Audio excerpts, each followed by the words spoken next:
그래요. 오늘 우리가 살펴볼 말씀은 히브리서 10장 37절 말씀입니다. 히브리서 10장 37절. 같이 읽겠습니다. 시작. 조금만 있으면 오실 분께서 오실 것이요 지체하지 아니하시리라. 아멘. 오늘은 재림의 목적이라는 제목으로 좀 말씀을 살펴보려고 합니다. 본래 이 히브리서 10장 37절은 재림의 목적이기보다는 재림이 가까이 왔다는 이제 그런 주제인데, 오늘 먼저 재림의 목적을 살펴보고 이제 다음 주에 그날이 가까이 왔다라는 부분을 이어서 살펴보려고 합니다. 성경에는 주님께서 육신을 입고 이 땅에 초림하신 목적에 대해서 여러 방면으로 말씀하시고 있죠. 주님은 친히 나는 무엇 하러 왔노라는 말씀을 여러 차례 성경에서 말씀하고 있어요. 예컨대 하나님의 아들이 사람들의 생명을 멸하러 온 것이 아니요 구원하러 왔습니다. 아멘. 이게 누가복음 9장 56절에 그런 말씀이 있죠. 또 마태복음 5장 17절에는 내가 율법이나 대언자들의 글을 폐하러 온 줄로 생각하지 말라. 폐하러 온 것이 아니요 성취하러 왔노라. 아멘. 그렇죠? 뭐뭐 하러 왔노라. 주님은 초림의 목적을 계속 이렇게 말씀하신다고. 주님은 십자가에서 죽으시고 부활하심으로 자신이 오신 목적을 남김없이 다 이루셨습니다. 그래서 십자가에서 마지막 숨을 거두실 때 뭐라고 외치신 다음에 숨을 거두셔? 다 이루었다. 영어로는 이게 It is finished. 다 끝냈다. 그러나 이것이 전부가 아니에요. 구약의 많은 예언들은 예수 그리스도의 초림 때에 이루어지지 않았습니다. 그럼에도 불구하고 주님은 다 이루어졌다고 말씀하시는 거예요. 이건 뭘 얘기하는 거예요? 초림이 전부가 아님을 말해주는 거예요. 우리는 다시 요한계시록에 가서 다시 한번 주님이 다 이루어졌도다라는 말씀을 우리가 다시 보게 됩니다. 그것은 주님께서 이 땅에 다시 오실 때 이루어질 일들이 있다는 거예요. 아멘. 내가 다시 와서, 내가 와서 이렇게 말씀하시죠. 그럼에도 불구하고 성도들이 이런 주님의 다시 오심, 재림에 별로 소망이 없고 기다림 없이 사는 것은 무엇 때문입니까? 이는 주의 초림 때에 예루살렘에 소동이 일어났던 것과 비슷해요. 주님께서 이미 한번 오셨다는 사실을 믿지 않는 자들이 다시 오심을 믿는 것은 불가능하죠. 초림을 안 믿는데 재림을 어떻게 믿어요?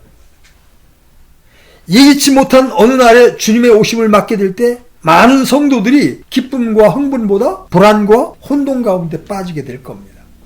사람들은 왜 주님의 다시 오심을 싫어하는 것입니까? 주님의 재림 때에는 하나님의 심판이 있기 때문에 그렇습니다. 주님으로부터 받을 칭찬과 상급이 없는 이들은 주님의 재림을 기다리지 않는 거예요. 성도들이 하늘에 애착을 주는 대신 세속 생활에 빠져 있기 때문에 그들은 주님의 다시 오심을 소망하지 않습니다. 대부분의 성도들이 깨어있지 못하기 때문에 주님의 재림을 기다리지 않습니다.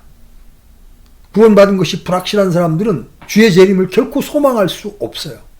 구원의 확신이 없는 이들은 재림의 소망이 있을 수가 없는 거예요. 우리는 주님의 오심을 기다리는 이들이 받게 될 상급과 주님의 오심을 통해 일어날 일들에 대한 영적 지식을 가짐으로써 주님의 오심에 대한 소망을 더욱 새롭게 해야 합니다. 주님께서 이 땅에 오신 목적을 함께 살펴볼 거예요. 우리는 아무것도 모른 채 무작정 기다리는 게 아니에요. 말씀을 근거로 믿음의 대상, 믿음의 실체들을 정확히 알고 배움으로써 주님이 다시 오시면 이루어질 일들에 대해서 공부하면서 우리는 복된 소망을 가져야 되는 거야.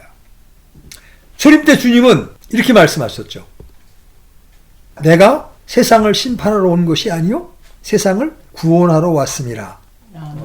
요한복음 12장 47절 말씀이요.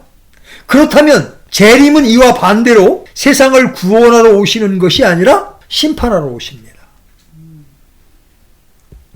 초림과 재림의 모습은 모든 부분에서 그 현상이나 결과가 정반대예요. 초림 때 주님은 어떤 모습으로 오셨어요? 2000년 전에? 어린 양으로 오셨죠? 우리를 위해서 십자가를 지시는 어린 양으로 오셔서 재림 때는 어떤 모습으로 오세요? 계시록 5장 5절에 의하면 그분은 유다지파의 사자야, 사자. 초림 때 오시는 모습과 재림 때 오시는 모습이 극명하게 대비되죠. 그래서 주님이 왜 다시 오시는가? 여러분 한번 생각해 보십시오. 생각해 본 적이 없는 분들이라도 당장 생각나는 몇 가지를 한번 정리해 보십시오. 주님은 무엇 때문에 다시 오시는 것입니까?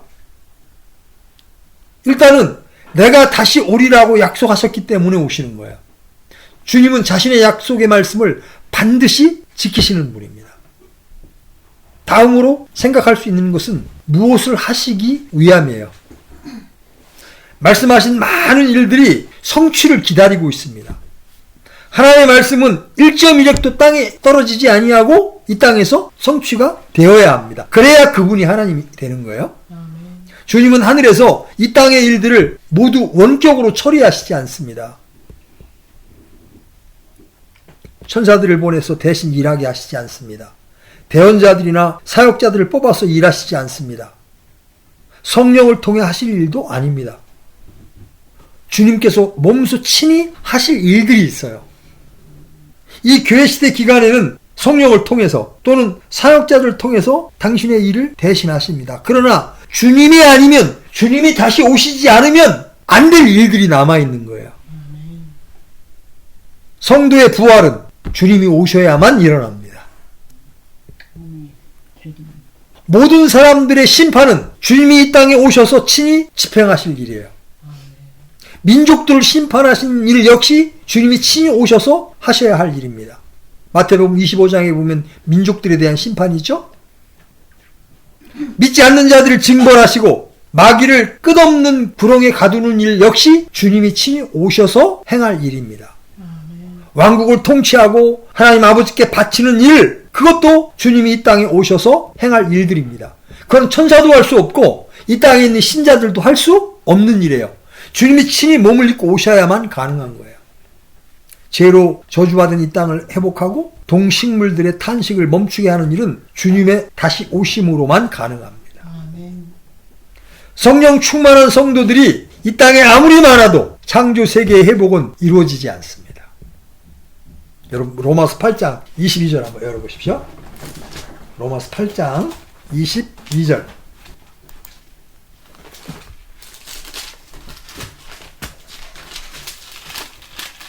찾았으면 같이 읽겠습니다. 또 모든 창조물이 이제까지 함께 신음하며 고통 중에 산고를 치르는 줄을 우리가 아나니. 주님이 오시면 동식물은 물론이요 자연계가 완전히 창조의 목적대로 회복될 겁니다. 우리는 이 시간 이런 말씀들을 통해 주님의 재림의 목적을 간략하게 정리하려고 합니다. 주여 어서 오시옵소서란 기도가 우리의 일상의 기도가 되려면 주님이 왜 오셔야 되는지를 정확히 알고 있어야 된다. 재림의 목적 첫 번째, 성도들의 구원의 완성을 위해 오십니다. 구원의 완성. 재림은 우리가 이미 받은 구원과 직접적인 관계가 있습니다. 사람들은 예수 그리스도를 믿을 때 구원받았는데 재림과 구원이 무슨 상관이 있느냐 이렇게 생각할지 모릅니다. 우리가 복음을 듣고 은혜로 믿음으로 받은 구원은 바로 혼의 구원이에요. 복음을 통해 하나님은 죄의 형벌과 죄의 권세로부터 우리를 구원하셨습니다. 하지만 죄의 존재로부터 구원받은 건 아니에요. 구원받은 신자들 안에도 여전히 죄의 존재가 있단 말이에요. 아, 나 이제 죄가 없다. 내 안에는 죄성도 없다. 그거 거짓말이에요. 죽을 때까지 우리 안에 있는 죄의 본성, 육신은 사라지지 않습니다. 그래서 이 땅에 사는 동안 우리는 죄와 싸워야 하고 또 싸워서 이겨야 합니다. 우리가 받은 구원은 매우 소중하고 값진 것이지만 이것이 구원의 전부가 아니에요. 영이 거듭나고 혼이 구원받았다는 것은 시작이에요. 그것도 물론 놀라운 것이지만 몸은 여전히 육신에 속해 있습니다. 우리의 육신은 결코 중립적이지 않습니다. 그래서 몸의 소욕, 육체의 소욕은 은혜로 다스림을 받아야 합니다. 몸의 정욕은 절제로 다스림 받아야 합니다. 그리고 우리의 몸의 각 지체들은 의의 병기로 주님께 드려져야 합니다. 주님께 내 지체를 의의 병기로 안 드리면 내 몸은 어디에 쓰임받게 돼? 죄의 병기로 쓰이게 되는 거예요. 몸의 행실은 성령을 통해 죽여야 합니다. 제 몸이 십자가에 못 박혔다는 사실을 믿고 자신을 부인하고 날마다 자기 십자가를 지고 주님을 따라야 합니다. 주님은요, 우리의 몸을 불완전한 현재 상태로 계속 두시지 않습니다. 이대로 영원히 살아야 한다고 말씀하시지 않습니다. 주님이 오시면 우리의 몸은 예수 그리스도의 몸과 같이 썩지 않고 새하지 않는 영광스러운 몸이 된다고 말씀하십니다. 여러분 이제 새해가 되면 아이고 건강하세요, 복 받으세요 그런 인사말 많이 하죠? 건강을 빌어준다고 우리가 건강할 수 있느냐는 거예요. 그것처럼 허망한 사실 인사가 없는 거예요. 그 마음 중심은 이해를 하지만 다른 사람이 지금 건강해야 돼 그런다고 내가 건강해지느냐는 거야. 우리는 아까도 우리 모찌님들하고 교제했지만 우리는 썩어질 몸의 종노릇을 하는 자들이에요. 몸이 썩어져 가는 것, 몸이 쇠약해져 가는 걸 아무도 피할 수가 없어. 왜? 우리 그 썩어져 갈 몸의 종이니까. 그 주인의 지배를 받을 수밖에 없잖아요. 그럼 언제 우리가 변화된 몸을 갖게 돼? 주님이 오셔야 옷을 받고 입듯이 우리의 혼은 새 옷, 새 몸을 입게 된단 말이죠. 자, 고린도후서 5장 1절로 2절. 고린도후서 5장 1절로 2절 같이 읽어봅니다. 시작. 만일 땅에 있는 우리의 이 장막집이 해체되면 하나님의 건물 곧 손으로 지은 집이 아니요 하늘들에 있는 영원한 집이 우리에게 있는 줄 우리가 아느니라. 우리가 이 장막에서 신음하며 하늘로부터 오는 우리의 집으로 옷 입기를 간절히 원하노니. 그죠? 하늘로부터 오는 우리의 집이 있다는 거야. 그게 우리의 영광스러운 몸인 거예요. 땅에서 난 흙으로 지은 몸을 벗고 하늘에서 난 영적인 몸을 입게 된다. 그래서 성경이 말하는 구원은 몸의 구원, 즉 부활과 몸의 변화를 의미하는 구속이라는 뜻이 포함되어 있는 거예요. 그런데 이러한 몸의 구원은 언제 이루어져? 재림 때 완성됩니다. 자, 로마서 8장 23절. 로마서 8장 23절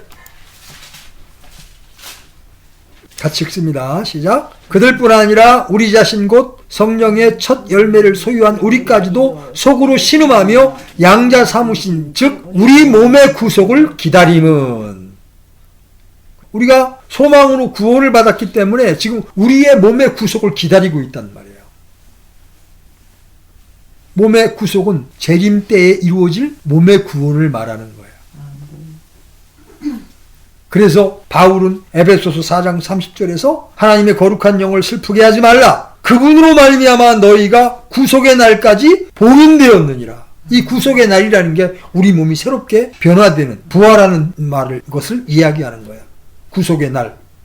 바로 주님의 재림을 통해 우리의 몸의 구원이 있게 될 날을 말하는 거예요. 여러분 그래서 혼의 구원과 몸의 구원을 혼동하거나 오해해서는 안 되는 거예요.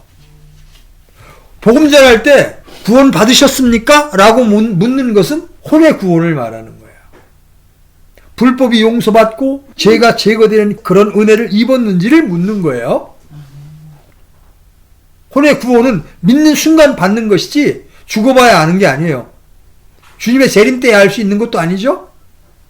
주님의 초림은 바로 혼의 구원을 위한 것이고 주님의 재림은 몸의 구원, 몸의 변화를 받기 위한 것입니다. 같은 구원이라고 말해도 혼의 구원을 말하는 것과 몸의 구원을 말하는 건 이렇게 구별되는 거예요. 베드로는 말하기를 이는 너희가 믿음의 결말 곧 너희의 혼의 구원을 받았기 때문이라고 말합니다. 성도들이란 모두 믿음으로 혼의 구원을 받은 것이에요. 이것은 미래의 일이 아니라 현재 소유한 구원입니다. 그런데 그리스도의 재림은 몸의 구원을 위한 거예요. 몇 구절 살펴봅니다. 히브리서 9장 28절. 히브리서 9장 28절.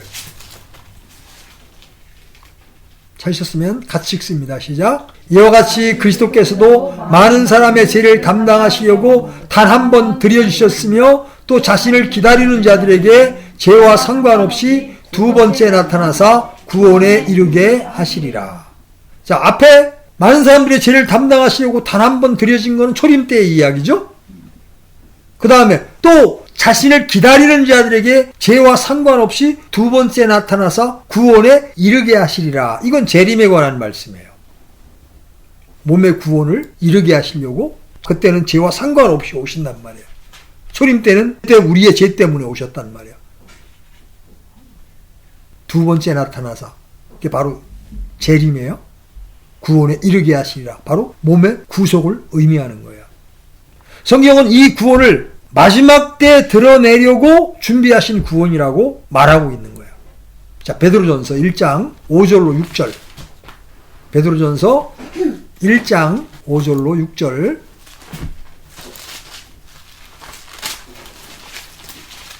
같이 읽겠습니다. 시작.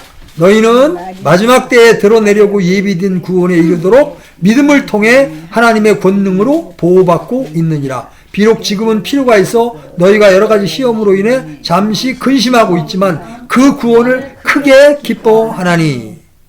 마지막 때에 드러날 구원. 그건 바로 우리 몸의 구원을 말하고 있는 거예요.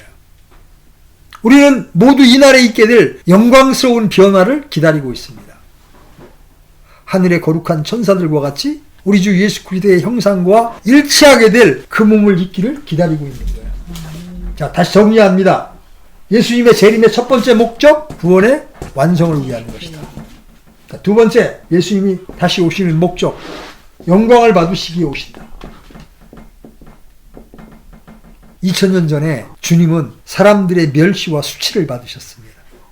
오죽하면 벌거벗기운 채 십자가에서 가장 비참한 모습으로 죽음을 맛보셔야 했습니다. 하나님은 사람들에게 아무 영광도 취하지 않으셨어요. 칭찬을 구하지도 않으셨죠. 경배를 강요하지도 않으셨습니다. 초림 때 주님은 슬픔의 사람이었습니다. 그래서 여러분들이 잘 아는 이사야서 53장 3절에 그는 사람들에게 멸시를 당 거부되었으며 슬픔의 사람이요 고통을 잘 아는 자라. 우리는 그를 피하려는 것 같이 우리의 얼굴을 감추었으며 그는 멸시를 당하였고 우리는 그를 귀히 여기지 아니하였도다. 예수님 초림 때 이렇게 멸시와 수치를 당하셨다. 세상은 주님을 원치 않았고 그분을 채찍질하고 십자가에 못 박아 죽였습니다. 지금 세상에서 존경하고 떠받드는 예수님은 성경에 등장하는 그 예수님이 아니에요. 그냥 예수님의 이름만 빌린 가짜일 뿐이에요. 연극이나 영화에 등장하는 예수님은 성경에 나오는 예수 그리스도와 동명이인일 뿐이에요. 캐톨릭 성화에 그려진 예수님은 이름만 같지 실제 성경이 말하는 예수님의 모습이 아니에요. 주님은 빈혈에 걸린 듯 창백한 모습의 긴 머리의 백인의 모습이 아닙니다. 예수님은 유대인이에요. 구원이 유대인에게서 나오기 때문에 예수님은 유대인의 모습으로 태어나셨습니다. 사람들은 자신들이 지어내고 만들어 놓은 가상의 예수 그리스도를 떠받들 뿐이에요. 대신 우리 죄를 위해 오신 그분을 조롱하고 채찍질하고 죽여버립니다. 유대인들은 아직도 자신들이 못 박은 예수를 알지 못합니다. 하나님이 메시아를 보냈지만 그들은 인정하지 않습니다. 모든 이교도들은 예수 그리스도가 누군지 알지 못합니다. 그러니까 불신자들도요, 크리스마스 때가 되면 어떻게? 메리 크리스마스를 외칩니다. 예수님을 믿지 않는 자들에게요, 크리스마스는요, 메리가 아니야. 메리라는 말이 이게 즐거움이라는 뜻이거든? 즐거운 크리스마스라는 뜻이에요? 믿지 않는 자들에게 예수님이 오셨다는 건 뭘 얘기하는 거예요? 심판을 말하는 거예요. 예수님이 왜 오셨는지, 그분이 누구신지를 모르니까 그냥 덩달아서 메리 크리스마스 그러고 또 들떠 지내지만 이거는 성경적인 게 전혀 아니에요. 믿는 자에게는 영생이지만 믿지 않는 자에게 예수님의 오심은 바로 심판이거든. 그래서 그들은 메리 크리스마스는 외치지만 그날 예수 그리스도께 찬양과 경배를 드리지 않습니다. 오히려 조롱과 멸시를 합니다. 잘 들으십시오. 그러나 주님께서 하늘의 거룩한 천사들과 함께 구름을 타고 오시는 그날 모든 사람들로부터 영광을 받으실 겁니다. 아멘. 자, 데살로니가 후서 1장 10절 보시죠. 데살로니가 후서 1장 10절. 같이 읽겠습니다. 시작. 그날에 그분께서 오셔서 자신의 성도들 가운데 영광을 받으시고 믿는 모든 자들 가운데 칭송을 받으시리니 이는 너희가 우리의 증언을 우리 가운데 믿었기 때문이라. 모든 민족들은 주님을 경배하게 될 겁니다. 주님을 믿지 않던 자들도 주님을 찬양하게 될 거예요. 주님은 만왕의 왕이요 만주의 주이십니다. 마땅히 존귀와 찬양과 경배를 받으시기에 합당한 분이시라는 거죠. 주님께서 언제까지나 자신의 이름이 모독을 받고 지음받은 피조물들에게 멸시를 받으실 수는 없는 거예요. 그래서 다시 오시면 그분은 영광을 받으시게 된다. 주님이 오시는 재림의 목적 세 번째, 우리를 영접하시기 위해서 오신다. 주님은 우리를 버려두시지 않으십니다. 지금은 위로자 성령을 보내서 위로하시고 때가 되어 친히 오셔서 우리를 영광 가운데 영접하실 겁니다. 자, 요한복음 14장 3절. 요한복음 14장 3절.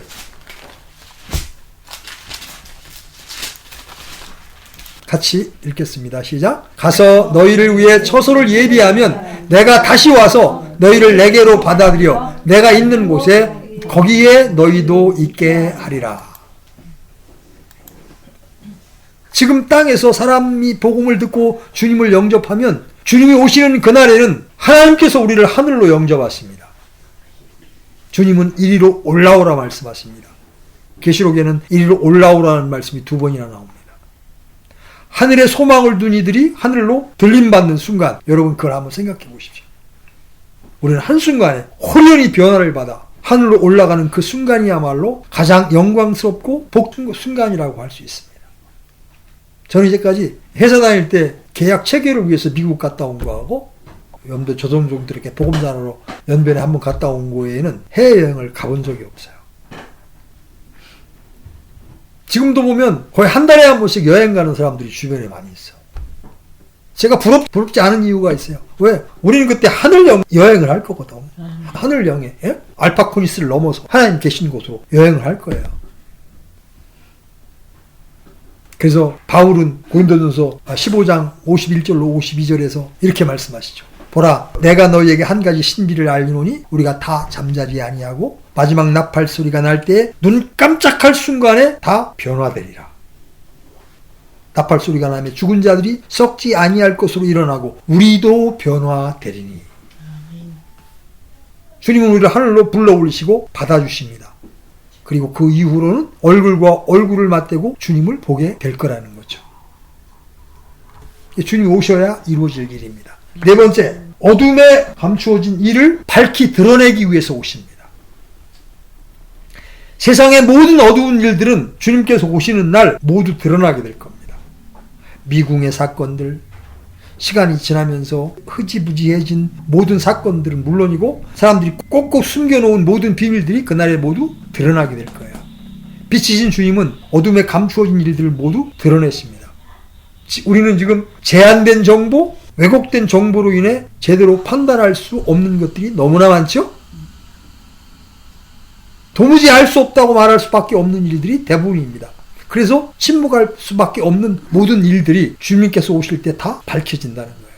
모든 오해가 다 풀어질 겁니다.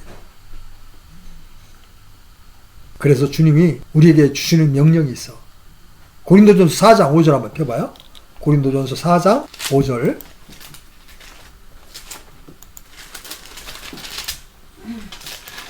같이 읽겠습니다. 시작. 그러므로 주께서 오실 때까지 때가 이르기 전에 아무것도 판단하지 말라. 그분께서 어둠에 감추어진 일들을 빛으로 가져가 드러내시고 마음의 의도들을 드러내시리니 그때에 각 사람이 하나님께 칭찬을 받으리라. 다 다 그 어둠 속에 있는 것들을 하나님이 주님 오시면 드러내신다는 거예요. 여기 보세요. 주님께서 어둠에 감추어진 일들을 빛으로 가져가시고 주님 오시는 날만 기다리면 돼. 아무리 감춰진 죄악이라도 그때는 다 드러나게 되고 내가 다른 사람들로부터 오해를 받고 수치를 받았던 것들도 그때가 되면 다 풀릴 거기 때문에 그래서 판단하지 말라는 거예요. 그래서 소위 학자들이 밝혀놓은 모든 이론들의 허구도 그때 다 밝혀질 거예요. 진화론을 비롯해서 모든 것이 다 밝혀질 겁니다. 동시에 성도들은 먼저 주님의 심판석 앞으로 나아가 자신의 모든 행위들이 드러나 자신들이 행한 모든 것을 다 보게 됩니다. 우리는 잊어버리고 기억나지 않는다 하더라도 주님은 다 알려주실 겁니다.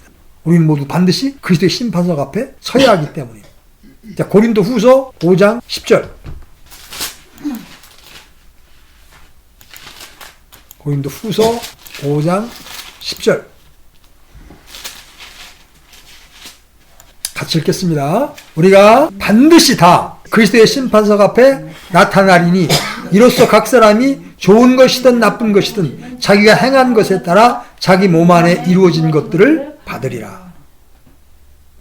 이런 말씀 대하면 좀 두려움이 생기죠. 그죠? 우리가 행한 모든 것들이 그때 드러나게 되고 그것에 따라서 우리가 이제 심판을 받게 된다. 그래서 그날에 우리는 주님 앞에 아무것도 감출 게 없어요. 하나님 우리가 행한 모든 행위들, 마음의 생각과 의도들까지도 다 드러내실 것입니다. 우리가 한 쓸데없는 말 한마디까지도 다 심판을 받을 거예요. 그래서 우리가 언행을 주의하고 심지어 우리 생각 속으로 올라온 죄악도 주님 앞에 토설하고 주님의 보혈로 씻음을 받아야 되는 겁니다. 자, 다섯 번째, 주님이 오시는 목적은 멸망시키기 위해 오시는 거예요. 주님은 이 세상 사람들을 구원하시기 위해 이미 한 번 오셨죠? 친히 사람의 몸을 입고 우리의 죄를 대신 담당하시고 죽으셨습니다. 그러나 이제 다시 오실 때는 믿지 않는 자들을 구원이 아니라 멸망시키기 위해 오십니다. 자, 데살로니가 후서 1장 8절. 1장 8절. 그 1장 7절의 그 중간 정도에 주 예수님께서 거기부터 같이 읽습니다. 7절 그 주 예수님께서부터 8절까지 같이 읽습니다. 시작. 주 예수님께서 자신의 강력한 천사들과 함께 하늘로부터 나타나사 하나님을 알지 못하는 자들과 우리 주 예수 그리스도의 복음에 순종하지 아니하는 자들에게 타오르는 불로 징벌하실 때에 그리 하시리라. 이게 주님이 재림하시는 또 하나의 목적입니다. 이 말씀은 재림의 때에 집행될 거예요. 지금 주님을 믿지 않고 조롱하던 자들이 타오르는 불로 징벌을 받게 될 것입니다. 주님의 다시 오심을 기독교 광신자들의 농담 정도로 여기는 이들이 모두 주님의 오심으로 멸망을 당할 겁니다. 그래서 바울은 디모데에게 디모데후서 4장 1절에서 이렇게 말합니다. 그러므로 내가 하나님 앞과 주 예수 그리스도 앞에서 곧 친히 나타나실 때에 자신의 왕국에서 산 자와 죽은 자를 심판하실 분 앞에서 엄히 명하노니. 또 주님께서 멸하실 것들이 있습니다. 믿지 않는 자만 멸하는 게 아니라 사망 자체를 멸하실 겁니다. 사망은 주님의 오심으로 멸망을 당합니다. 그래서 고린도전서 15장 25절로 26절은 이렇게 말씀하세요. 그분께서 모든 원수를 그분의 발 아래 두실 때까지 그분께서 반드시 통치해야 하나니 멸망받을 마지막 원수는 사망입니다. 주님께서 십자가에서 죽으시고 부활하심으로 사망을 패했다고 하지만 그 집행은 주님의 오심으로 그날에 있게 될 일이에요. 천년왕국이 끝날 시점에 사망은 완전히 패해져서 더 이상 존재하지 않게 되는 거예요. 자, 계시록 20장 14절 열어보십시오. 계시록 20장 14절.